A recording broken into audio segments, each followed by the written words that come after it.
Hi, I'm Jim Frankenfield here with the weekly Avalanche Update for avalanchecenter.org. I'll spend a few minutes going through what has come to our attention over the past week and where we are with avalanches as we get into spring here. So in the past few weeks, there have been a lot of focus on California, and they have continued to get storms, but I have not heard of any more catastrophic avalanches. Big storms happen all the time every year. They don't always create catastrophic avalanches that damage property and roads and whatnot. Some of the storms earlier this year were truly catastrophic storms with record amounts of snow falling.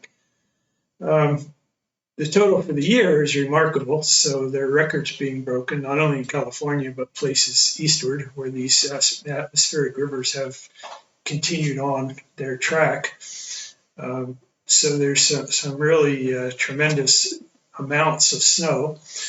And this is creating problems other than avalanches, even if it continues to pile up without causing avalanches. There are some evacuations and buildings closed off in Mammoth because of the potential for the structural problems and roof collapses.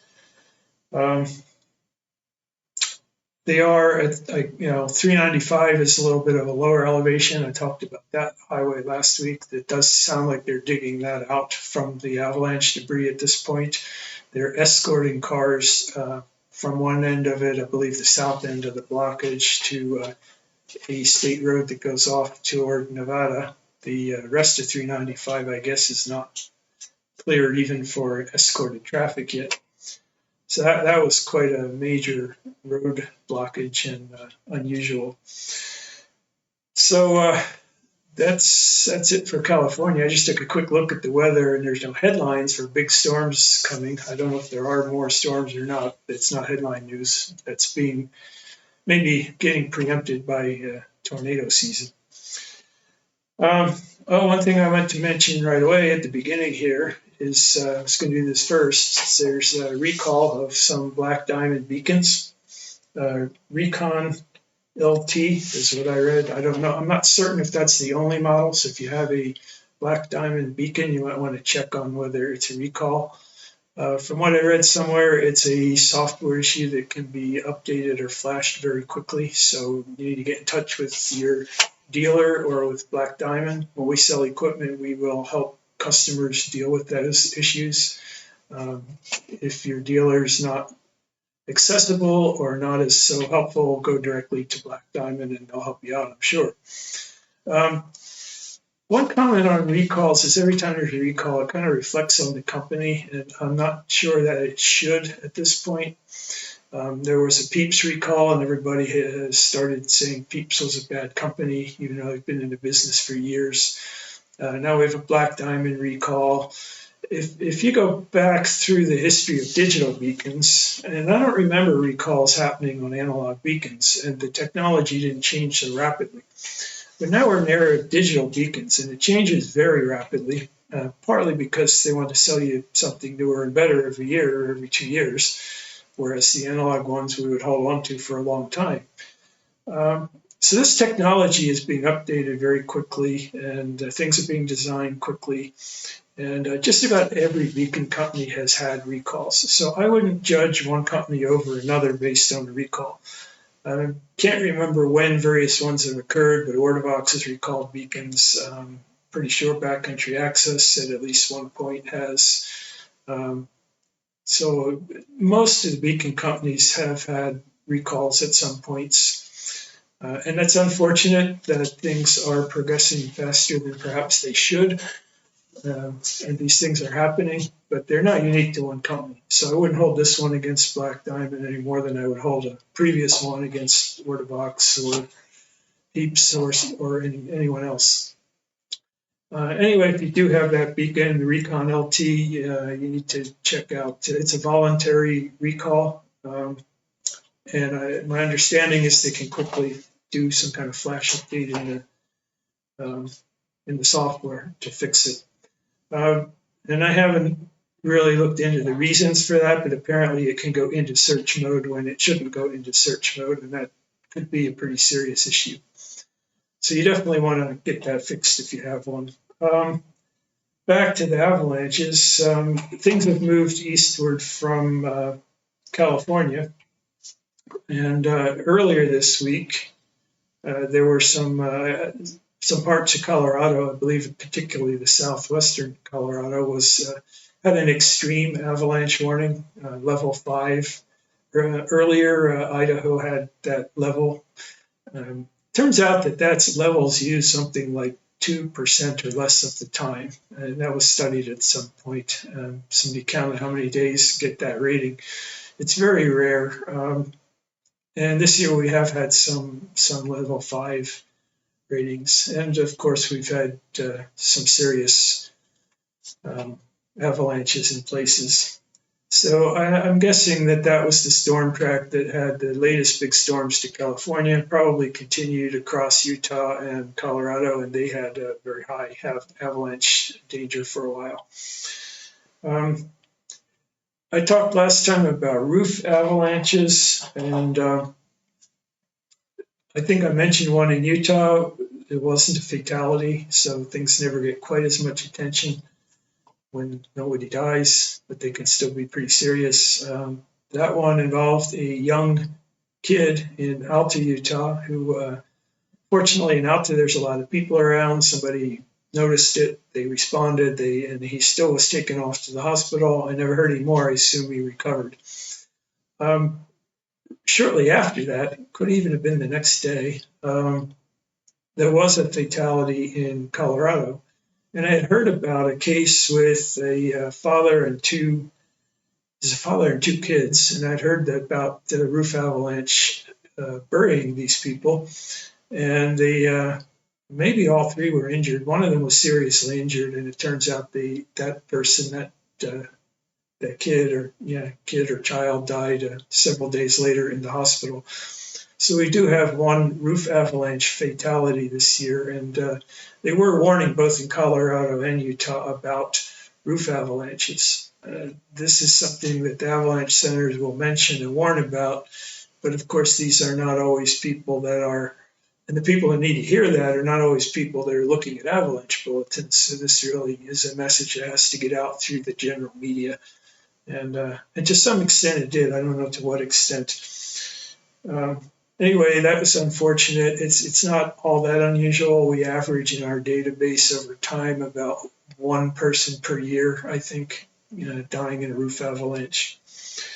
And it was not unexpected that we would have that problem this year. I'm sure there have also been roof collapses. I don't follow those. Those aren't avalanche issues, but the volume of snow has probably caused that problem as well.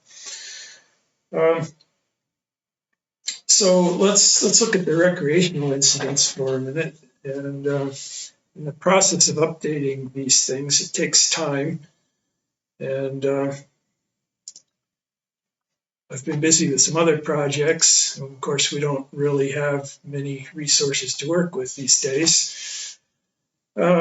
But eventually we'll get everything updated. It's reasonably up to date after today or tomorrow. I hope that all of these incidents that are fatalities in the U.S. will be in there. Not all of the details will be. Some of them haven't come out yet. It takes a while for the details to come out from an investigation, and it takes a while for us to get them all posted.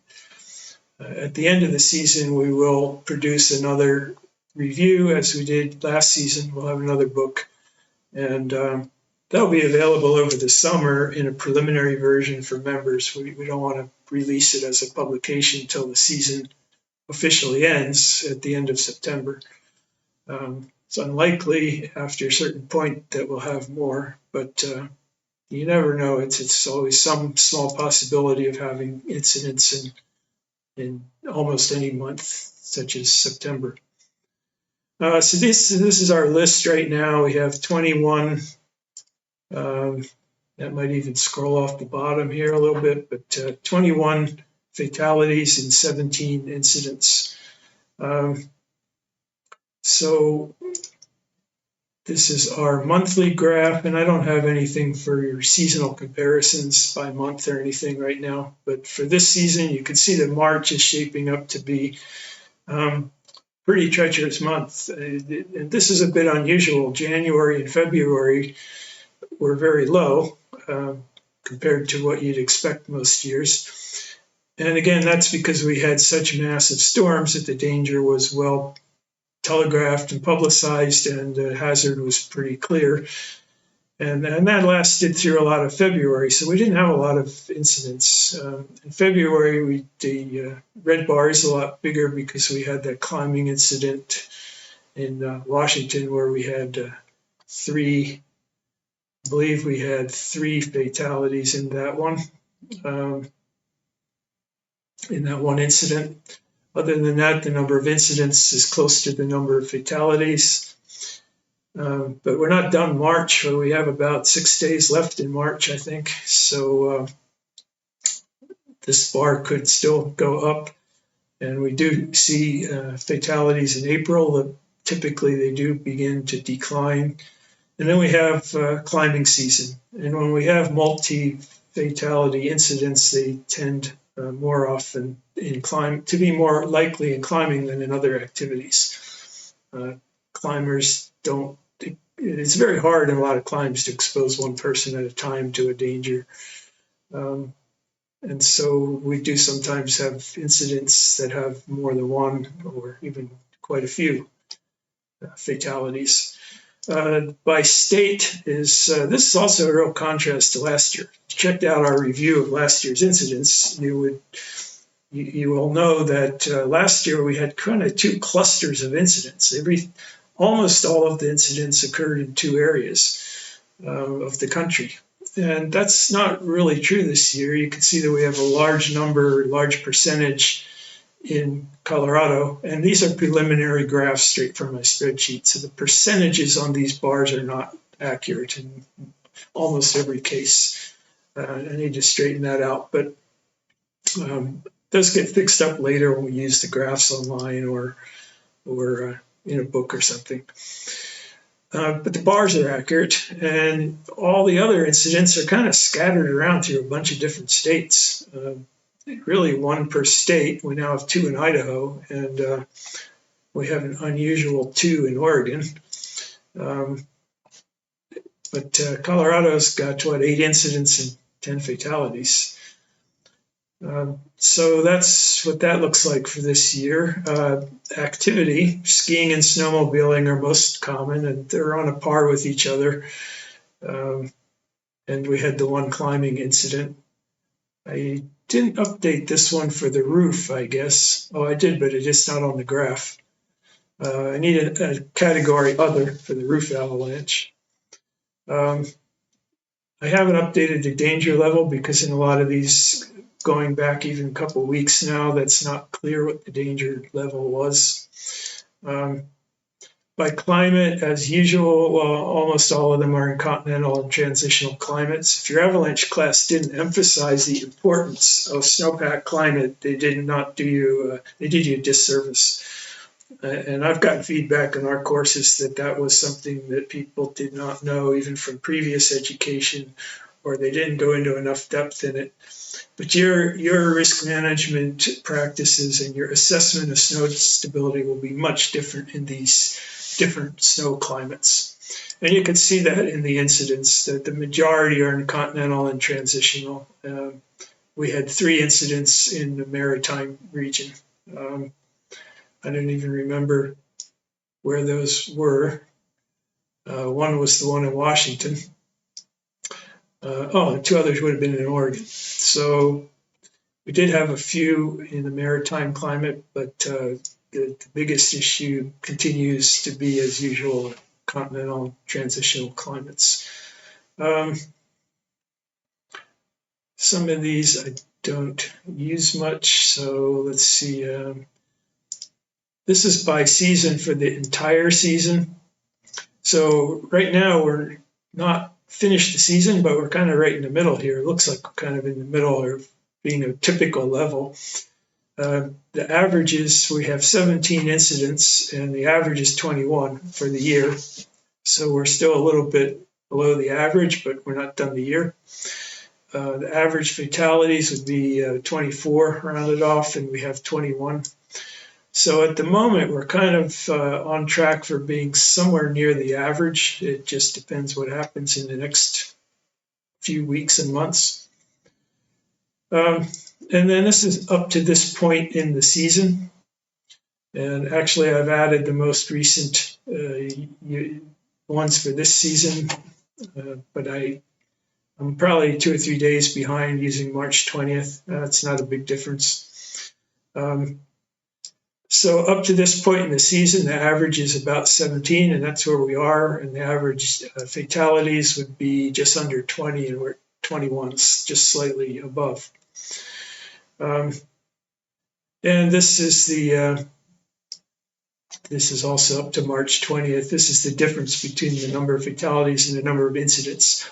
And I've been looking at this graph and I've commented on it, but I've had some more thoughts on this, that it probably ought to be viewed as a percentage of the total or a percentage of the number of incidents rather than an absolute number. So I'll be giving some more thought to that, certainly before we address that in any kind of publication. I think we'll think about the better way to measure that.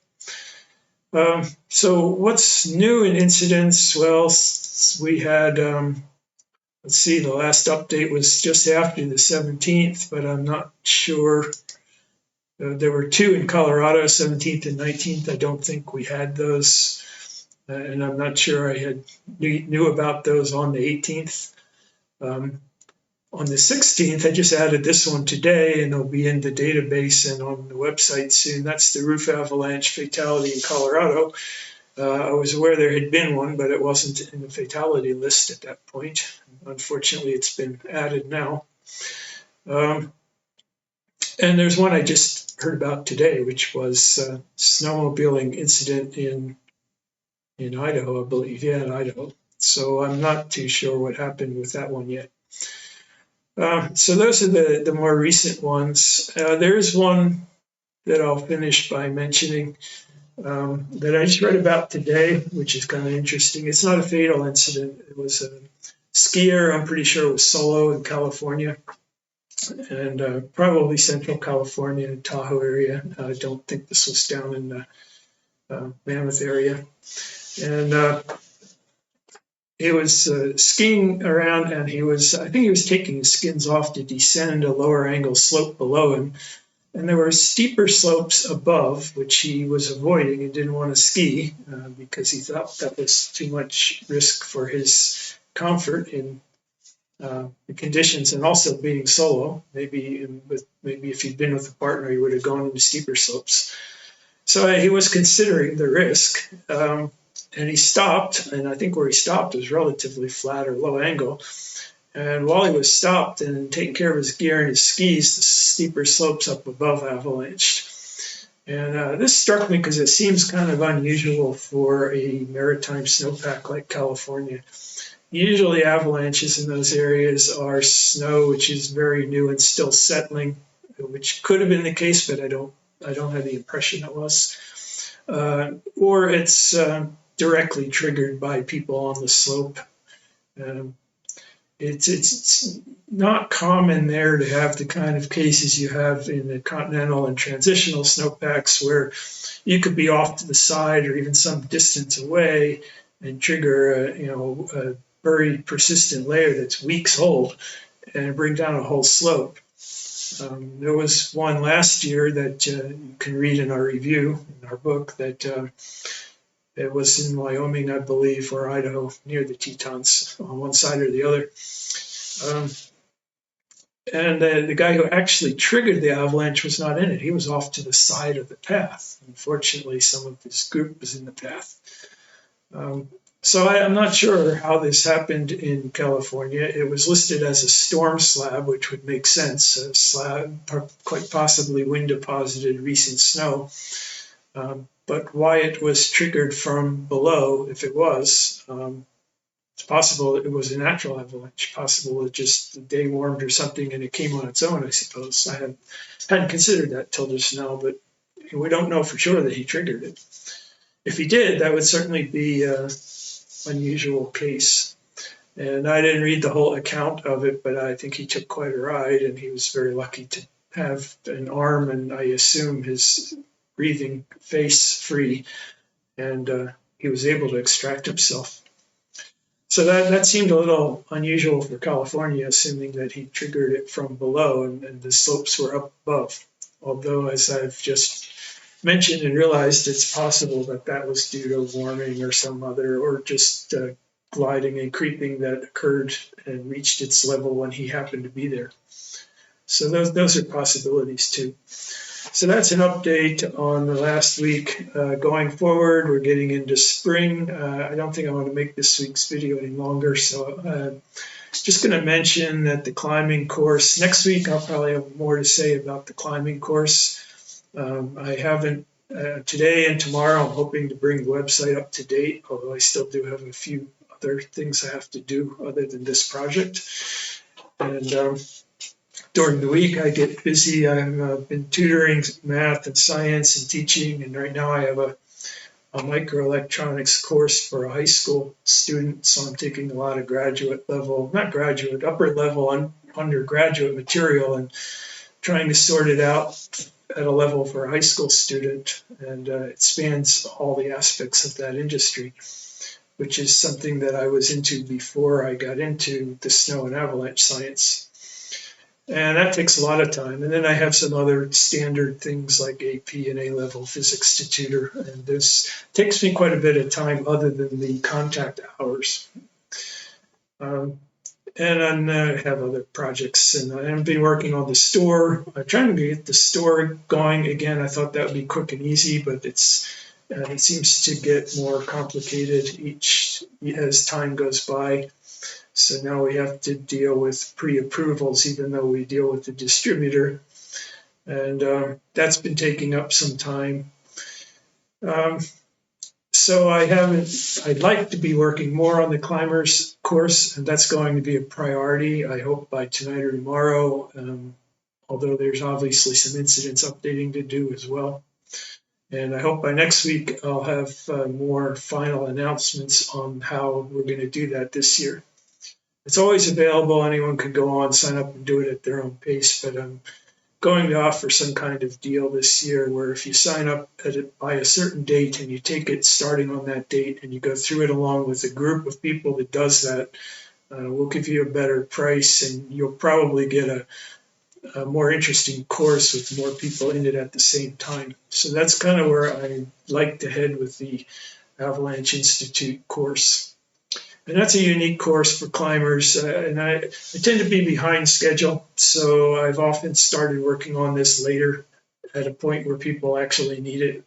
I'd like to have this course starting in the middle of April so that people can finish it. It could be done in a week or two, depending on your motivation, and it's certainly best if you can do it that way. Some people have taken more time and worked on it bit by bit, but if you could do it in a week or two, we finished in early May, then you have that education complete before climbing season. And it really targets mature spring weather, you could call it, not the transitional weather. And we talk about that fact that there is a transitional period that we don't call spring for purposes of this course or climbing.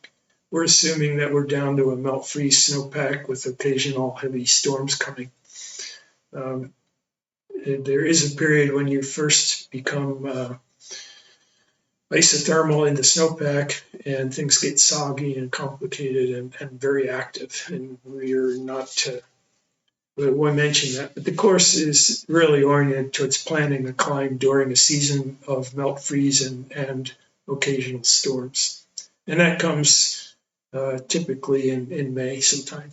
And the fatalities we see from mountaineering tend to be in May and June through even all of June, depending on the year and conditions. So more on that next week, but we are looking forward to spring climbing season. Here in Tbilisi, we've had spring weather and it's starting to warm up. I don't know much about the snowpack. I was seeing it was a very tricky snowpack. I don't know what it's up to at the moment. So that's it for this week's update. I'll be back next week with some more news. We'll see what happens during this week, and we'll update you on the climbers class. That's it. Bye.